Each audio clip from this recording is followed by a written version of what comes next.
सर्वसम्पत्करं चैव स्वर्गमोक्षप्रदायकम् ध्यात्वा नृसिंहं देवेशं हेमसिंहासनस्थितं स्वाहा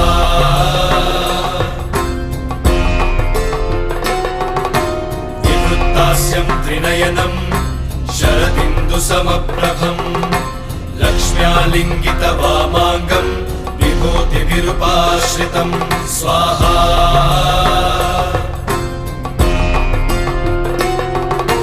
चतुर्भुजं कोमलाङ्गं स्वर्णकुण्डलशोभितं श्रिया सुशोभितोरस्कं रत्नकेयूरमुद्रितं स्वाहा